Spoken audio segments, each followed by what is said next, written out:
लोगों को न तो कंफ्यूज करें, न लोगों को बेवकूफ बनाएं, न सुप्रीम कोर्ट को डिक्टेट किया जाए। सच को कौम के सामने आने दें। अस्सलाम वालेकुम। चौधरी निसार ने आज अपोजिशन को हुकूमत की जानिब से बातचीत की बाकायदा दावत दे दी है। टर्म्स ऑफ रेफरेंस वो कहते हैं जो हमने बनाए हैं वो तो हमें इख्तियार था 56 के एक्ट के तहत, लेकिन अपोजिशन को ऐसा कोई इख्तियार नहीं था। फिर एक कंपैरिजन है जो हुकूमत ने जारी कर दिया। अब बुनियादी तौर पर जो अगर इख्तलाफ देखें तो दो मुतनाज़ा इशूज़ हमारे या चंद मुतनाज़ा इशूज़ हमारे सामने नज़र आते हैं। सबसे पहली जो बुनियाद है इस तनाज़े की वो ये है कि हुकूमत चाहती है कि 56 का एक्ट इस्तेमाल हो, कमीशन ऑफ इंक्वायरी, जो बेसिकली सिविल प्रोसीडिंग का इख्तियार रखता है, किसी को सज़ा नहीं दे सकता। और सुप्रीम कोर्ट के जजेस तो इसमें बैठते हैं, लेकिन वो सुप्रीम कोर्ट नहीं रहती, बेसिकली वो कमीशन होता है, सिविल प्रोसीडिंग कर सकता है। अपोजिशन ये कहती है कि सुप्रीम कोर्ट के चीफ जस्टिस उसको सुपरवाइज करें, नया एक्ट बनाएं जैसे इंतखाबी धांधली का बना था, और इसको क्रिमिनल प्रोसीडिंग का इख्तियार दें, किसी को सज़ा दे सके। ये तो एक बुनियादी तनाज़ा हो गया। दूसरा जो तनाज़ा ये है कि अपोजिशन का मुतालबा है कि पनामा के ऊपर फोकस रहे, पनामा से बाहर ना निकलें। 3 माह में प्राइम मिनिस्टर और 12 माह में बाकी लोग जितने भी आ जाएं उन सारों की इंक्वायरी कंप्लीट करें।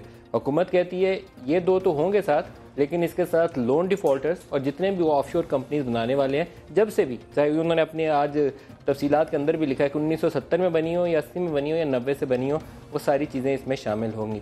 अब ये दो चीज़ें हैं जिसको नैरो डाउन इन्हें बैठ के करना पड़ेगा। सज़ा देने का इख्तियार कौन करेगा, 56 के एक्ट से बाहर निकलना या नहीं निकलना, और फोकस किस पे करना है। ये भी किया जा सकता है अगर हुकूमत फ्लेक्सिबिलिटी दिखाए, अगर ईमानदारी का मुजाहरा करना चाहती है तो प्रायोरिटाइज तो पनामा पे कर ले, बाद में लोन डिफॉल्टर को पकड़ ले।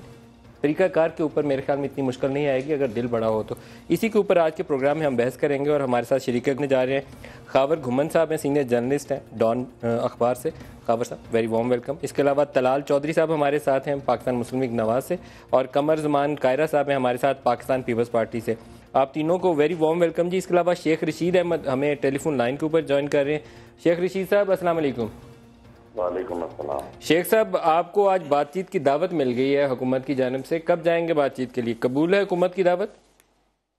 देखें, ये तो कल लोग फैसला करेंगे कि क्या होना है। मैं समझता हूँ कि अभी तो खुर्शीद शाह साहब ने कल भेजनी थी इनको TOR जो है, लेकिन उससे पहले ही इन्होंने उनको मुस्तरद करके और काफी बातें हो गई हैं। मेरा ख्याल में ये कहना कि जनाब ये कल क्या अपोजिशन की दोबारा कोई बैठक है शेख रशीद साहब जिसमें आप बाकायदा? अभी तो कुछ नहीं, सुबह पता चलेगा। अभी सुबह मेरी 10 बजे खुर्शीद शाह साहब से मुलाकात है।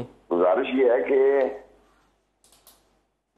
ये जो TOR बनी है, ये 8 पार्टियों ने मुश्तरका तौर पर बनाई है, पूरी कोशिश करके इनको सॉफ्ट बनाया गया, वरना वहां तो 1 महीने के और 2 महीने के टाइम से आप यकीन जाने कि पूरी कोशिश की है एतजाज अहसन साहब ने और दूसरे लोगों ने, हामिद खान ने, जो लीगल एक्सपर्ट्स थे, क्योंकि जो 8 पार्टियों को साथ लेकर चलना था उसमें काफी ज्यादा इस बात की सोच थी कि भाई रिजल्ट होनी चाहिए। शेख रशीद साहब, आज की प्रेस कॉन्फ्रेंस सुन के और आप दोनों के जो मुतालबात हैं उसको पढ़ के मुझे एक चीज़ ये है कि अगर आपका मुतालबा हुकूमत मान ले कि पनामा से स्टार्ट करते हैं और नया कानून बना देते हैं, अगर हुकूमत इतना फराख दिली का मुजाहरा करे, जो मुझे डाउट है नहीं करेगी, तो आपको दूसरा फराख दिली का मुजाहरा करना चाहिए कि जिन्होंने कर्जे माफ करवाए, जिनकी बाकी ऑफशोर कंपनीज है, उनको भी सजा का इख्तियार दे दें। बिल्कुल बिल्कुल, पहले पनामा वालों को दे दें, बाद में उनको दे दें। बिल्कुल, और वो अभी से नैब को, FIA को और जो भी अदारे हैं, एंटी करप्शन को, CBR को, सबको प्राइम मिनिस्टर अभी नोटिस दे कि इनका फिलफॉर, इनका मुहासबा किया जाए। बिल्कुल नहीं, लेकिन देखे ना जो अपोजिशन इकट्ठी हुई है वो एक नकाती एजेंडे पे इकट्ठी हुई है, वो है पनामा लीक्स। इसके अलावा गवर्नमेंट समझती है कि और भी जो लोग हैं तो उस पर तो कोई हर्ज नहीं है, कोई बंदा ऐसा नहीं है जो ये कहे कि भाई कर्जा माफ करने वालों को या किसी और तो अपोजिशन की 8 जमातों से जिनकी ऑफशोर कंपनीज निकलेंगी या जिनसे कर्जों की माफी निकलेगी, उसमें खास तौर पर नून लीग वालों ने जहांगीर तरीन साहब की कंपनीज के ऊपर और उनके लोन डॉक्यूमेंट्स के ऊपर काफी बात की, तो आप कुर्बान करने पे तैयार हैं जहांगीर तरीन को? कोई भी हो, आप, मेरा मतलब है एक नाम ले रहे हैं, अगर 100 नाम हो तो 100 के 100 को तुम दिया जाए, ये तो कोई मसला नहीं है। ये 100 के 100 तुन देने के ऊपर शायद कोई हमारे वो जो पैमरा वाले हैं वो खफा हो जाएंगे, कोई और मुनासिब बात कर दें वो मैं दोबारा चला देता हूँ। यानी उनको उनके खिलाफ नोटिस दिया जाए, शेख रशीद साहब चाराजोई की। बिल्कुल ठीक है। शेख रशीद साहब बहुत शुक्रिया, आप हमारे साथ रहे। कमर ज़मान का ने बहुत इंजॉय किया इसको। मेरे ख्याल में आपसे स्टार्ट करते हैं कायरा साहब। ये मेरे ख्याल में थोड़ा सा फराक दिली का मुजाहरा आप करें, कानून ऐसा बना दें जो सबको सजा देने का इख्तियार रखता हूँ। पहले पनामा वालों को सजा दे दें, बाद में ऑफशोर कंपनीज और लोन डिफॉल्टर्स बाकी जितने बच जाए उन सबको सजा दे। मलिक साहब, मैं आज ये अपने तौर पे बात इतनी ज़ोर से कह नहीं सकता, मेरा ये इख्तियार तो नहीं है कि मैं अपोजिशन की दीगर जमातों के बिहाफ पे भी ये बात करूं। हम तो पहले दिन से ज़ाती तौर पे पहले दिन से ये बात कह रहे हैं। जिस दिन से गवर्नमेंट ने कहा इनके TORs आए, हमने कहा जी इसमें कोई मजाके की बात नहीं है। पहली बात तो ये है कि वो तमाम लोग जिन्होंने कर्जे लिए, माफ़ कराए, पैसे कमाए, बाहर भेजे गलत तरीके से, उनके खिलाफ तो ऑलरेडी नैब मौजूद है जो प्रोसीड कर सकती है, FIA कर सकती है। हुकूमत चाहे तो हुकूमत या मिस डिक्लेरेशंस हैं या उन्होंने कस्टम चोरी किया हुआ है या इनकम टैक्स चोरी किया हुआ है, बट इवन देन अगर गवर्नमेंट चाहती है, समझती है कि ये कमीशन या इसी तरह का एक हो और एम्पावर्ड कमीशन, क्योंकि ये बहुत फैला हुआ काम होगा, छोटा सा काम नहीं है, तो बिल्कुल बनाए, हमें कोई एतराज नहीं है। लेकिन ये कजिया क्योंकि शुरू हुआ है स्टार्ट पनामा से करें, स्टार्ट पनामा से, और पनामा में भी हमने क्या कहा, हमने प्राइम मिनिस्टर साहब की जात को, उनकी फैमिली को फोकस नहीं किया।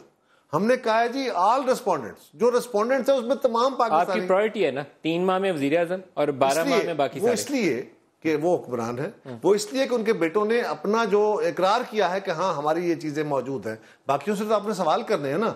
और वो तलाल साहब से इसका जवाब ले लें, क्योंकि इकरार तो उनकी फैमिली और हमें इससे कोई इनकार नहीं है। जिन के नाम ऑफशोर कंपनीज में से निकलते हैं, जिन लोगों को ये अपने वो अगर प्रूव कर देते हैं, मिसाल के तौर पे अगर मियां साहब की बेटे अगर ये प्रूव कर देते हैं कि हमने जो कुछ किया लेजिटिमेटली किया, हमारे पास राइट पैसा था, हमने राइट ट्रैक से लेके गए, राइट तरीके से खरीदा, किसी को कोई इतराज नहीं। 2 बेटे और 1 बेटी, बेटे बेटी का औलाद भाई। तलाल चौधरी साहब, क्या हुकूमत को कबूल होगा कि एक नया कानून बना दे जिसे सजा देने का इख्तियार हो? 56 के एक्ट में इख्तियार नहीं है सजा देने का, सिविल प्रोसीडिंग्स होती है, फैक्ट फाइंडिंग। जाहिद आमिर साहब ने बिल्कुल आज करेक्ट टर्मिनोलॉजी यूज की है। अच्छा, मैं तलाल साहब की बात रोकते हुए एक वजाहत कर दूं। ये जो इस कमीशन को सजा देने की बात की गई है, ये है वो लोग या वो इदारे जो उनसे तावन नहीं करते।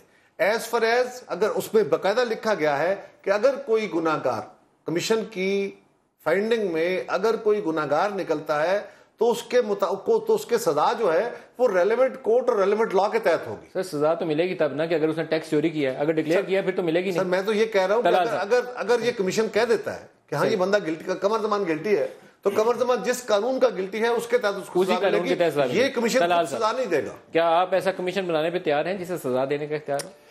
देखिए, सबसे पहले तो देखा यह जाएगा कि क्या जो आइन है उसका बेसिक ढांचा ये इजाजत देता है कि हाईएस्ट लेवल पर सुप्रीम कोर्ट पे एक ऐसा कमीशन या अदालत बना दी जाए कि उस जिसको भी सजा मिलनी है उसके बाकी तमाम राइट्स वो सेशन कोर्ट से लेके हाई कोर्ट से लेके सब खत्म कर दिए जाए। सर आपने अभी तो दिए थे 1 साल पहले, ये जो इंतखाबी धांधली का कमीशन था उसको आपने सिविल और क्रिमिनल दोनों प्रोसीडिंग का इख्तियार खुद दिया था। प्रोसीडिंग का इख्तियार दिया था, उसको भी सजा का इख्तियार नहीं था। सर सिविल क्रिमिनल दोनों का इख्तियार नहीं, वो JIT बनाने का भी इख्तियार था, उन्होंने एक्सरसाइज नहीं किया। जी, वो इसमें था, सजा देने का इख्तियार नहीं था। मैं आपको इन्वेस्टिगेशन की बात, जब आप सिविल और क्रिमिनल प्रोसीडिंग का इख्तियार देते हैं सर तो उसमें तावन ना करने की सूरत में, कंटेम्प्ट की सूरत में वो और बात है। वो देखिए उसमें भी सजा जो थी ना वो हमारा और PTI का, जिसमें पीपल्स पार्टी भी साइन किया था ना, एक्ट नहीं, हमने एक दूसरे से एक मुआहदा किया था जिसे हम कहते थे अखलाकी लिहाज से हम इसके पाबंद रहेंगे। देखिए तो ये मुआहदा करने पे तैयार हैं? देखिए मेरी बात सुने, एक सबसे पहले तो हम किसी जगह भी जिद नहीं हमने की, हम किसी एक जगह पर कोई अना का मसला नहीं बनाया।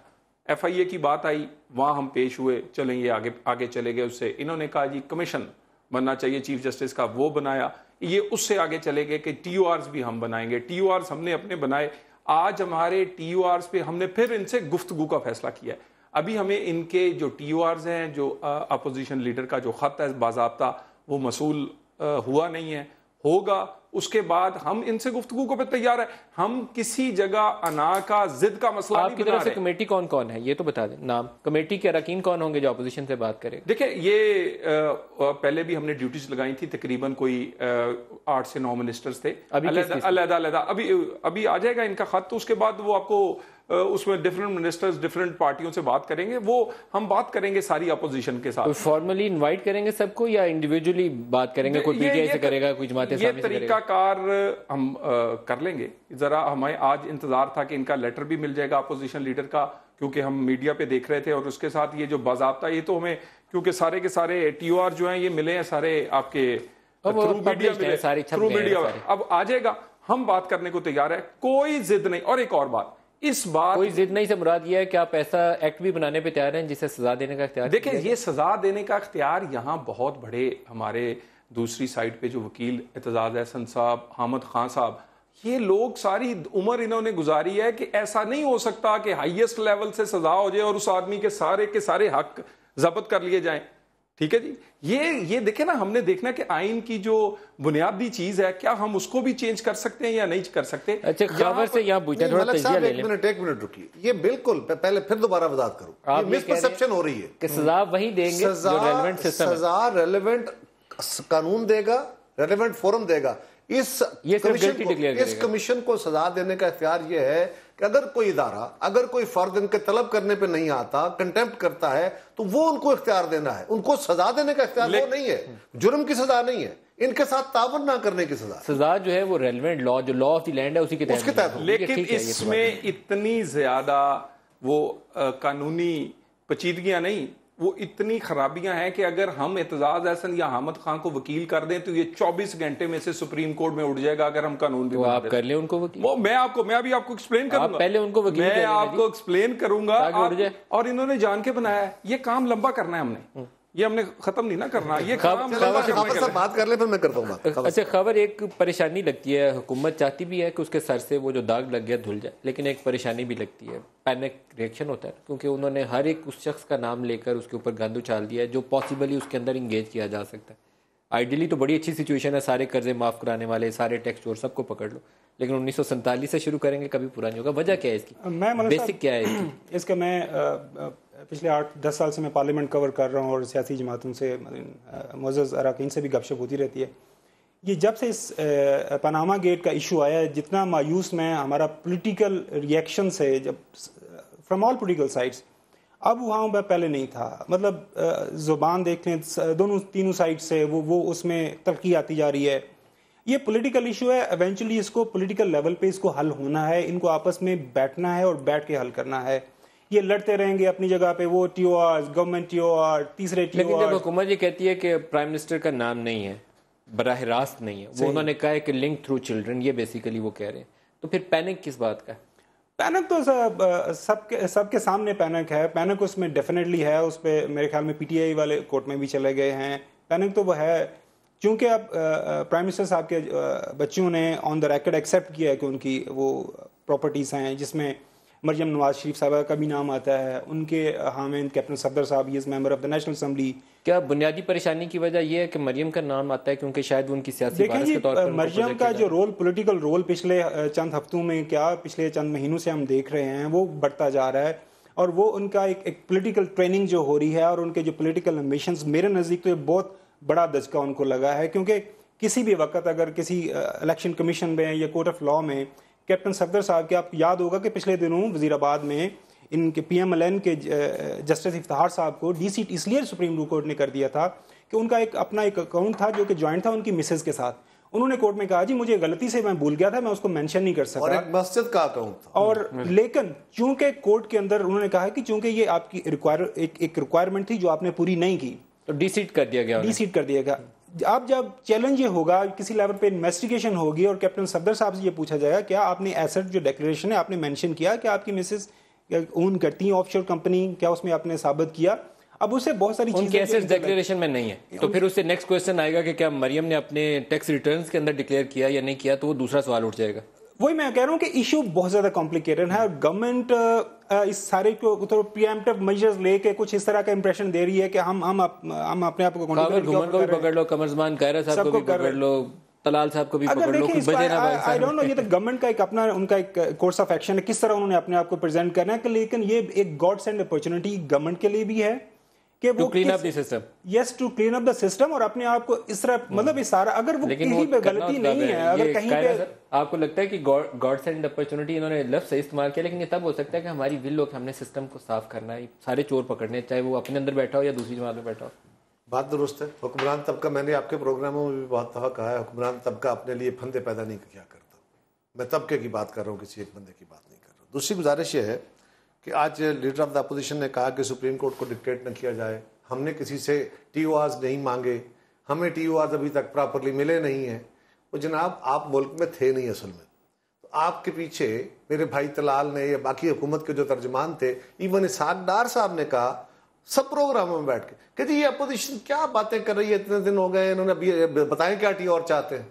तो हमने तो जनाब वो एक कोशिश करके एक दिन अपोजिशन इकट्ठी हुई, दूसरे दिन दोबारा बैठ के हमने वो TOR बना के दिए हैं और उन TORs में हमने आपके TORs की तरह वो एक लंबी कहानी नहीं उलझाई, हमने तो बड़े स्पेसिफिक बातें की हैं। उसका प्रियम्बल है कि हम क्यों चाहते हैं, उसके अंदर वो सवालात हैं जिनका हम जवाब चाहते हैं, और उसके अंदर वो बात है कि जी कमीशन बनाया कैसे जाए, कमीशन काम कैसे करे। ये तीनों काम हमने कर दिए हैं। चौथी गुजारिश मलिक साहब ये है कि आज तो दावत दे दी चौधरी साहब ने, हम पहले दिन से कह रहे हैं कि वजीर आजम साहब आप तकारीर क्यों कर रहे हैं, कौम से खिताब करने की जरूरत नहीं आपको, आप सिंपल ये काम करें कि ये 3-4 मेंबरों की कमेटी बना दें। मैंने आपके प्रोग्राम में कहा, बाकी प्रोग्रामों में कहा, बेशुमार दफा दावत दी कि जनाब आप एक कमेटी बना दें 3-4 वज़रा की, अपोजिशन अपने 3-4 मेंबर दे दे और बैठ के तय कर ले कि कमीशन कैसे बनेगा, TORs क्या होंगे।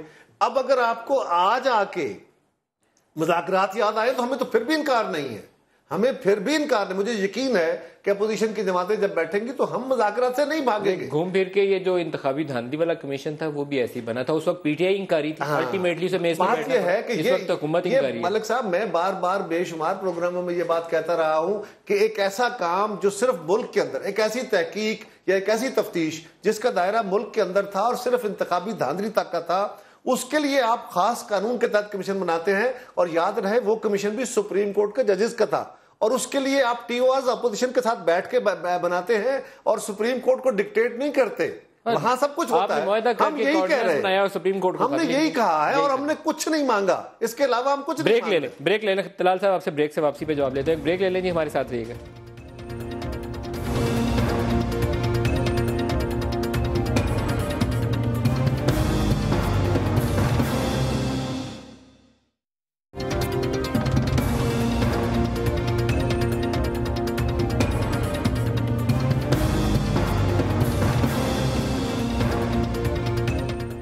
प्रोग्राम में दोबारा खुशामदीद कहते हैं। तलाल साहब, एक जो बुनियादी इशू मैं पहले भी इससे भी बात की, उमर से भी बात की, खावर से भी बात की, आपसे उसका जवाब चाहूँगा। मुझे लगा कि नून लीग की परेशानी में एक बुनियादी सबब जो प्राइम मिनिस्टर की सियासी विरासत का है वो बुनियादी दखल है। मुझे वही लगता है जो कंपनीज़ के डॉक्यूमेंट्स मरियम के नाम से आए हैं और उनके अपने साइंड एफिडेविट हैं, इतना डायरेक्ट एविडेंस किसी और के ऊपर नहीं है। मुझे लगता है ये परेशानी आपको पैनिकी रिएक्शन की तरफ मजबूर कर रही है। नहीं तो आपको बिल्कुल आप स्ट्रेट फॉरवर्डली कहना चाहिए, आयो भाई पकड़ लो, जिसने जो कीता ले लो। देखिए वो असी मलिक साहब हुण भी कह रहे हैं, देखिए ये जो मरियम साहब की मौजूदगी है ना, ये लोगों को बड़ी देर से खटक रही है। इवन वो एक मीडिया की स्ट्रेटजी के लिए या थिंक टैंक के हवाले से इवन उनकी खवातीन को कोई छेड़ जाए या उनके कोई बात कर दी जाए तो वो आजकल नाम मरियम नवाज का लगता है, क्योंकि वो मैटर कर रही है ना। उन्हें लग रहा है कि ये इन्हें भी लोग पसंद करते हैं, ये भी नून लीग को आगे से लेके चलाएंगी। और इनका ख्याल है कि ये नवाज शरीफ पार्टी के अंदर आपने पिछले 3 साल में बनाया या 2 साल में बनाया, मुझे लगता है कि वही आपकी पार्टी के लिए इस वक्त परेशानी का नहीं, मैं कोई परेशानी देखे ना, परेशानी ये शायद लोगों को लग रही हो कि उन्होंने कोई परेशानी क्रिएट की है। हम देखे ना, इनका ख्याल था कि नवाज शरीफ साहब के शायद जान छूट जाए, फिर से दोबारा कोई हमारी बारी आ जाए, लेकिन इनका ख्याल है कि पीछे आगे कंटिन्यू करने वाले भी लोग हैं। और उसके अलावा नवाज शरीफ साहब के बाद मरियम ने संभालनी है, इसलिए अपोजिशन परेशान है। मैं आपको देखे ना असिस्ट तो कर रही, मेरा ख्याल है यही आपकी परेशानी नहीं, कोई परेशानी नहीं है। और बिल्कुल साइंड एफिडेविट्स हैं नीलसन और नेस्कॉल के, वो किसी भी कोर्ट ऑफ लॉ में ले जाएंगे तो आपको जवाब देना पड़ेगा। मैंने कहा हर चीज का जवाब देंगे और कोई जवाब पहली दफा नहीं देना, और पहली दफा जवाब नहीं लड़ाई देना। खत्म ये वो 9 साल भी जवाब दिया है जब कानून कोई नहीं था, जब वो ये कानून बनाते नहीं थे, वो मुंह से बोलते थे और कानून बन जाता था, वो भी जवाब दिया है। अब एक मेरी गुजारिश है, आप एक सवाल करना चाहता हूं साहब से। देखें, मैं मीडिया में हूं और अपोजिशन पॉलिटिकल पार्टी का तो अपना आर्गूमेंट है ही। मुझे सिर्फ इतना बता दें कि मरियम नवाज शरीफ साहिबा ऑफ कोर्स वो प्राइम मिनिस्टर साहब की साहबजादी हैं, उनके पास कोई पार्टी का ओहदा नहीं है, she is not member of the parliament. कौन रोक रहा है? बाकी हमजा शहबाज भी ही इज MNA, पंजाब चला रहे हैं, नोबडी इज स्टॉपिंग हिम। आप उनको पार्टी की पोजीशन दें, नेशनल असेंबली के अंदर सीट रिजर्व दे दें, डायरेक्ट इलेक्शन करवा दें। PMLN के लिए कौन सा बड़ा मसला है कि उनको इलेक्शन जितवा के और उनको एक प्रॉपर रोल दें। जब हम मीडिया में बैठ के या अपोजिशन पॉलिटिकल पार्टीज देखती हैं कि मरियम साहिबा हाई लेवल मीटिंग के अंदर उनकी प्रेजेंस है, और एक चीज ध्यान में रखिएगा, लाहौर हाई कोर्ट की स्टैंडिंग जजमेंट है कि जब उनको यूथ लोन प्रोग्राम से साइडलाइन किया गया था, उस पर सर्टेन क्वेश्चंस हैं। तो अगर मैं या आपने खबर की थी, खबर के सीपैक की मीटिंग उन्होंने चेयर की, या आपकी खबर थी? और वो अब आपकी खबर थी ना, अब कोई माने या ना माने, अब वो प्राइम मिनिस्टर हाउस के अंदर उनका एक या आपकी खबर थी कि सीपैक की मीटिंग उन्होंने चेयर की? अब मुझे इसका जवाब दे लेना है। तलाल साहब, कोई सीपैक की और कभी कोई ऑफिशियल मीटिंग, मैं ये ऑन ओथ भी कहने को तैयार हूं क्योंकि मैंने अल्लाह को खुद जवाब देना है, सवाए अपनी पार्टी के हवाले से राय और अपनी पार्टी के लोगों के साथ मुशावरत और पार्टी के अंदर कोई सरकारी चीज, मैं दोबारा कहना चाह रहा हूं, कोई सरकारी चीज वो इस्तेमाल नहीं करती। और ये जो हमें दावे कर रहे हैं कि हमारे खिलाफ वो नैब में जाएंगे ये मीडिया सेल के लिए, मैं वेलकम करता हूं और इमरान खान को चैलेंज करता हूं क्योंकि मैं भी उसका हिस्सा हूं कि ये करे। और 1 रुपया आप उस मीडिया सेल में करते क्या? देखिए ये मैं उस अपनी पार्टी का मेंबर हूं, मुझे पार्टी ने टिकट दिया, मुझे एमएनए बनाया। मीडिया सेल को कौन हेड करता है? हाँ जी, उस मीडिया सेल को कौन हेड करता है? उस मीडिया सेल में तमाम बहुत सारे वुज़रा तशरीफ लाते हैं। हेड कौन करता है? जो सीनियर हो, हेड कौन करता है? जो वजीर सीनियर हो। Who is heading that section? जो वजीर सीनियर हो। No, this is not true. मैं Who is heading that section? मैंने कहा, मैंने आपसे कह रहा हूं जो उस दिन सीनियर खबर आप बताएंगे, सीनियर तरीन मिनिस्टर, एक मिनट अपने कुलीग से मीडिया वाले मैं वहां होता हूं ना, जो सीनियर तरीन मिनिस्टर, आप हेड नहीं कर रहे होते उस सेक्शन को? नहीं, मैं सीनियर नहीं हूं। मसलन मेरे से बहुत नाम ले, कौन हेड करता है? आज परवेज रशीद ने किया। परवेज रशीद हेड है उसके? जो सीनियर हो। मेरा ख्याल है परवेज रशीद साहब अपनी पॉलिसी खुद नहीं चला रहे। चेयर करना और हेड करना दो अलग चीज। अगली बात ये देखिए ना, ये मलिक साहब आप बताएंगे, इसके ऊपर कमेंट करेंगे कौन हेड कर रहा है उस सेक्शन को, क्योंकि इनके लिए मुश्किल होगी। मलिक साहब, तलाल ने तो खैर यकीनन अपनी जमात को रिप्रेजेंट करते हुए यही बात कहनी है। मैं कहूं ना कहूं, आप कहें ना कहें, सारे पाकिस्तान को पता है कि मरियम साहबा उसको हेड करती है और मुस्लिम लीग उसकी बहुत दफा वजाहत दे चुकी है कि जी वो हमारा पार्टी का सेल है, नथिंग रॉन्ग, अगर वो हेड करती भी है तो क्या है। तो ये तो वजाहत वो ऑलरेडी कर चुके हैं। इसमें खबर की बात मुनासिब है कि वो उनको पार्टी पोजीशन दे दे, फॉर्मलाइज कर। अच्छा है, मतलब ये एक मुनासिब रास्ता है। और जो भी एक बात याद रखिए, जो भी किसी का वारिस होगा ना सियासत में, उसके मुखालिफ उसको अपने लिए थ्रेट समझेंगे। ये हमारी जमात के साथ भी हो रहा है, ये पीटीआई का हर बंदा का टारगेट होगा। हमारी जमात का भी टारगेट ये। बिलावल साहब के ऊपर क्या इल्जाम है? किसी को कोई एतराज है? उनके ऊपर जो एतराज उठते हैं इसीलिए कि वो वारिस है। मरियम पे उठेंगे, इसी तरह हमजा पे उठेंगे, इन लोगों पे सीधी सी बात है। वो यूएस में जाती हैं, first lady, US first lady के साथ वो प्रेस को एड्रेस करती हैं। स्टेचर देखे ना, प्राइम मिनिस्टर के साथ जा रही हैं। अब ये मुझे या किसी और को ये बताएंगे जी उनका कोई रोल नहीं देने जा रही, या उनका पार्टी के अंदर कोई रोल नहीं है, तो वो माने कि वो आपकी फ्यूचर रोल के ऊपर तो उन्होंने कहा कि after prime minister she is the next. मैंने आपको ये नहीं कहा। देखिए, मैंने कहा मुस्तकबिल में वो बिल्कुल अल्लाह की मेहरबानी से यही सारे लोग मुस्तकबिल में अल्लाह मियां जिंदगी दे प्राइम मिनिस्टर को और बाकी लोगों को। और मेरी एक देखिए, ये गुम्मन साहब की मर्जी से हमने अपने टीम प्लेयर नहीं खिलाने कि किस दिन हमजा साहब लीड करेंगे, किस दिन चोई निसार करेंगे, किस दिन ख्वाजा आसफ करेंगे और किस दिन मरियम नवाज सामने आएंगी। ये हमारा फैसला है। तो काइंडली इतना आपकी मेहरबानी करें कि हर चीज पे हमें डिक्टेट तो नहीं किया जा सकता। पार्टी जो चाहेगी, जिसको चाहेगी, और एक राइट है फॉर्मलाइज करने की उन्होंने बात। जो आपने आज सवाल किए हैं ना, ये वो सवाल है जो लोग समझते हैं कि कहते हैं एक तीर से सारे शिकार कर दिए, नवाज शरीफ भी जाएगा, मरियम भी जाएगी। दोनों कहीं नहीं जाएंगे और यहाँ का यहाँ इसी तरह ही काम चलेगा। और ये 2018 की तैयारी है, ये कोई तहकीकात नहीं हो रही। ये आज इकट्ठे हुए आहिस्ता आहिस्ता ये आहिस्ता आहिस्ता आगे इत्तेहाद बनाएंगे, क्योंकि नवाज शरीफ ढाया नहीं जा रहा। नवाज शरीफ ढाया नहीं जा रहा। अब कोई इकट्ठे होके उसको ढाने की कोई तैयारी, और नवाज शरीफ के होते हुए जीता नहीं जा सकता। ये नवाज शरीफ को गिराने के लिए इकट्ठे होने की तैयारी है, या एक इन्हें मौका मिला है कि पनामा पेपर्स के पेपर आ गए थे, अपोजिशन कमजोर हो गई। एक छोटा सा एक चीज बता दूं। एक दफा हम प्राइम मिनिस्टर यूसुफ गिलानी साहब के साथ सार्क कॉन्फ्रेंस पे गए हुए थे, वापसी पे आए तो 1-on-1 मुलाकात हो रही, तो मुझे उन्होंने बुलाया, बात की, वो पूछा कि जी आप अगले इलेक्शन में हमारी क्या पोजीशन देखते हैं। मैंने कहा जी मैं बाकी पाकिस्तान को नहीं जानता, मैं जीटी रोड से बिलोंग करता हूँ, वहाँ पे बिजली नहीं है, लोगों का लाइफस्टाइल का सत्यानाश है, हालात खराब हैं। अगर कोई बिजली के कुछ गवर्नेंस को हालात बेहतर होगी तो आप इलेक्शन अगला जीत जाएंगे। अब ये गवर्नेंस क्लेम कर रहे हैं, अभी तो उम्मीद थी कि कुछ बेहतर हो जाएगा। अब आजकल जो बयान आ रहे हैं वो यही है कि ये गर्मी और अगली गर्मी भी हमें बर्दाश्त करनी है, लोड शेडिंग। 2018 जनवरी के बाद कुछ इनका प्रोमिसेस का उम्मीद है कि बिजली पे काम कर रहे हैं। अभी प्रॉब्लम है, लोड शेडिंग तो इस्लामाबाद में भी हो रही है। अब पता क्या बात क्या होनी है, आई टेल यू। अब ये इशू जो है आज का, ये जो पनामा का इशू है, यकीन करें, और आज ये आप याद रखिएगा कि PMLN अगर इन्होंने इसको रीजनेबल अच्छे तरीके से इसको हल नहीं किया, इसको रिजॉल्व नहीं किया, ये इनके लिए बहुत बड़ा चैलेंज बनेगा। हॉन्ट करेगा, इलेक्शन के अंदर हॉन्ट करेगा। कमरजमान कायरा साहब, ये बात इन्होंने सबसे पते की है कि ये इशू इतना बुरा है जिसके ऊपर ये डॉक्यूमेंट्स आ जाएंगे, हर हल्के में जा के वो लहराएंगे सारी जमातें, अपोजिशन वाले हैं, उन्होंने यही काम करना है। मलिक साहब, हम फेस कर चुके हैं, हमारे खिलाफ ना चीफ जस्टिस इफ्तिखार चौधरी साहब बैठा करते थे अदालत में और स्ट्रिक्चर पास किया करते थे, जजमेंट नहीं, उनकी कोई जजमेंट हमारे खिलाफ नहीं आई सिवाय गिलानी साहब के केस की, और कोई जजमेंट हमारे खिलाफ नहीं आई। लेकिन उनके जो स्ट्रिक्चर्स थे ना, जब मीडिया में आते थे और हमारे मुखालिफिन तलाल साहब और इनकी जमात जो थी वो दिखा के और चला के सब कुछ, उसने जो पब्लिक ओपिनियन इवॉल्व किया था उसके असरात आप सामने देख रहे हैं। मेरे भाई ने कहा कि मियां नवाज शरीफ साहब को हम गिराना चाहते हैं, ये इत्तेहाद इसलिए, हाँ इत्तेहाद इसीलिए बनते हैं, इसी तरह बनते हैं, और गवर्नमेंटें गिरती हैं, अपोजिशन गवर्नमेंटों को गिराती हैं, लेकिन हम तो नहीं गिरा रहे, हम तो एक अदालती कार्रवाई का मुतालबा कर रहे हैं जनाब। हम तो गवर्नमेंट के खिलाफ कोई प्रोटेस्ट नहीं कर रहे, कोई सड़कों पे नहीं जा रहे, कोई आवाम को मुतालबे नहीं कर रहे, कोई आपकी तरह मतलब है सिट इन, जिस तरह मियां शहबाज शरीफ साहब ने हमारी गवर्नमेंट में अपने MNAs MPs के जरिए, वज़रा के जरिए, DCOs DPO के जरिए हमारे जुलूस निकलवाए, हमारे घरों पे हमले करवाए, हम तो वो नहीं करा रहे। हम तो सिर्फ ये कह रहे हैं, एक मिनट, हम कह रहे क्या रहे, हम कह रहे हैं एक सुप्रीम कोर्ट के जजेस पे मुश्तमिल कमीशन हो जो सुप्रीम कोर्ट में बैठ के, उस कमरा अदालत में बैठ के, बाकी अदालतें अपना काम करें, वो उस अदालत में बैठ के काम करे और एक कमेटी बना दे जो जहां जहां उसको जरूरत हो वो तहकीक कर ले। अगर कोई पब्लिक ऑर्डर को डिस्टर्ब कर रहा है तो वो तो मियां साहब खुद जलसे फरमा रहे हैं। जब वो किसी जिले में जाके जलसा करते हैं तो पूरा जिला बंद होता है।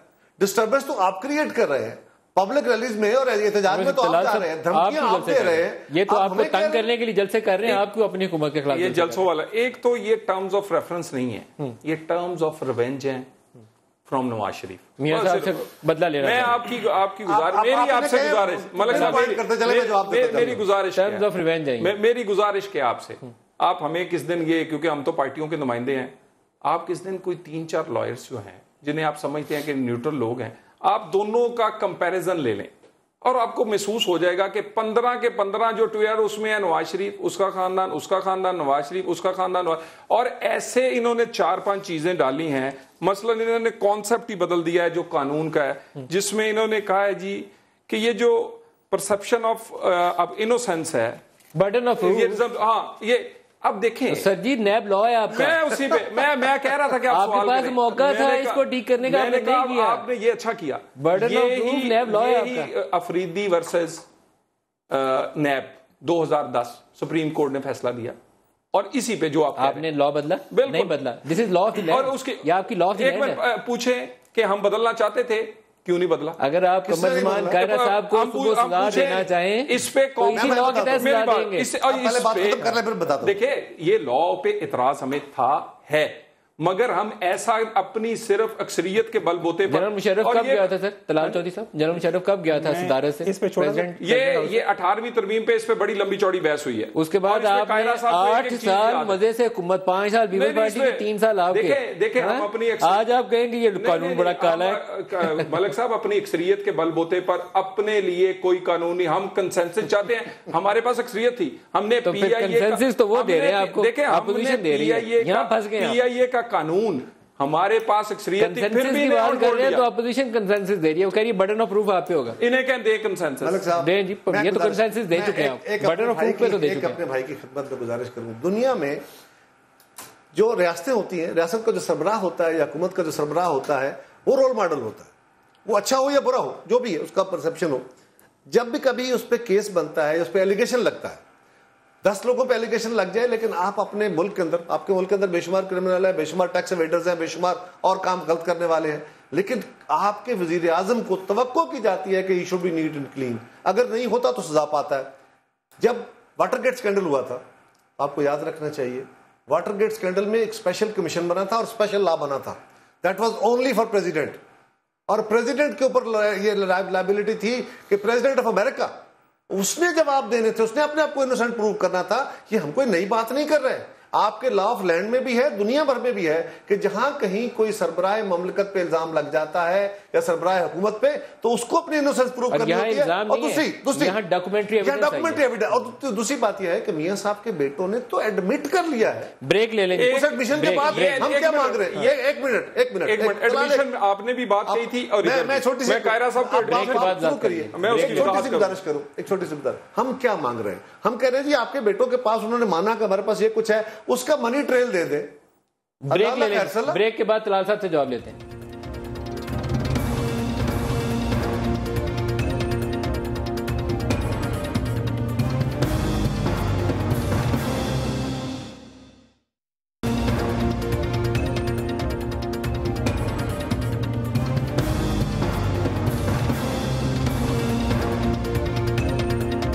Welcome back. खबर आप बताइएगा, ये मसला कहीं हल होता नजर आता है या सिर्फ ये मडस्लिंगिंग जारी रहेगी?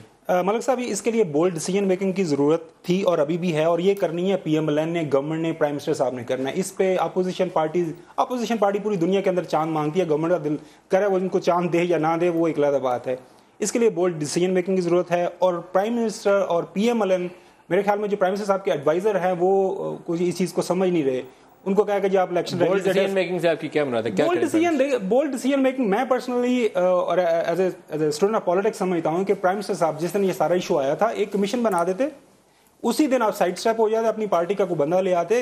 इंडिया के अंदर नसीमा राव पे जब एलिगेशन आई थी, वो 3-4 महीने के लिए साइडलाइन हो गए थे, वापस प्राइम मिनिस्टर बन गए थे, इस तरह की कोई एलिगेशन थी। प्राइम मिनिस्टर का नाम नहीं है, इनको बड़ी साबित हो जाती तो बेटों पे साबित होता है, या कहीं पे मनी ट्रेल है, डिफिकल्ट जॉब है, फॉरेंसिक ऑडिट चाहिए, बड़े मसले मसाइल है।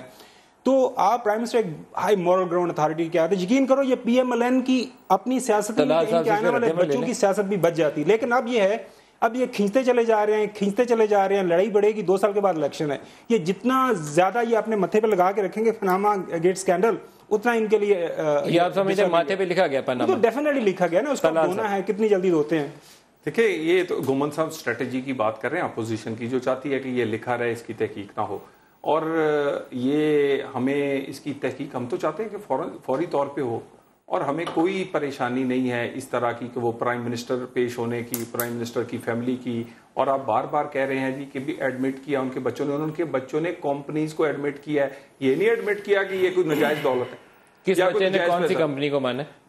जो ऑफशोर, जो हुसैन साहब के इंटरव्यू हैं, उन्होंने कहा कि डॉक्यूमेंट्स कहते हैं कि वो कंपनी मत ये मलक साहब, आप देखें ना, इस बात के लिए तो कमीशन बन रहा है, इस बात का आप फैसला नहीं करेंगे ना, हम इस टॉक शो में फैसला करेंगे।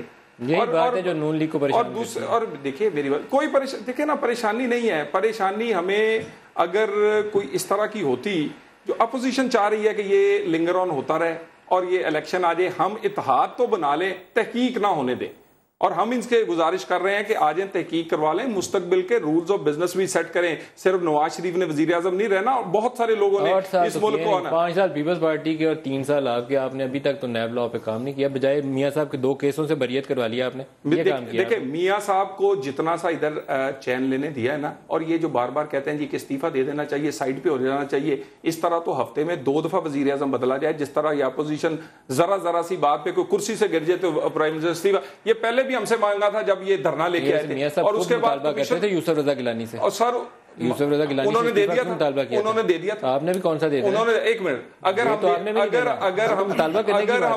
हम दे देते, वैसे कल अपोजिशन इकट्ठा होकर मुतालबा कर भी देती है, वजीर आज़म ने फिर भी नहीं था, लेकिन आपकी अपोजिशन वैसे ही नकारा नहीं किया, प्राइम मिनिस्टर ने फिर भी। मलिक साहब, गुजारिश है, आपकी अपोजिशन ही फारग है, गुजारिश ये है, इतना बड़ा धरना आया, कहते थे इस्तीफा दे, फिर पहले कहते थे दे दें, फिर कहते थे 30 दिन के लिए, फिर कहते थे घंटों के लिए, बाद में उस कमीशन ने कहा कुछ भी नहीं हुआ। फिर इमरान ने कहा, मतलब है प्राइम मिनिस्टर यही काम करे, अभी इस्तीफा, यानी आप प्राइम मिनिस्टर, अब आप फंस जाएंगे, प्राइम मिनिस्टर को हर हफ्ते इस्तीफा दिलवाएं। पहले एक सवाल का आप जवाब दे सर। आपने यहाँ एक सवाल पूछा था जिसका आज प्रेस कॉन्फ्रेंस में तज़किरा आप कौन है, और उसका जवाब देना पड़ेगा कि prime minister as state guest वहाँ ठहरे थे सऊदी अरेबिया में, या आपके इसमें क्यों डाला है आपने ये जवाब देना प्राइम मिनिस्टर को? आपने सवाल क्यों पूछा? सर, हमने इसलिए पूछा है कि वहां पे प्राइम मिनिस्टर का स्टेटस स्टेट गेस्ट का था।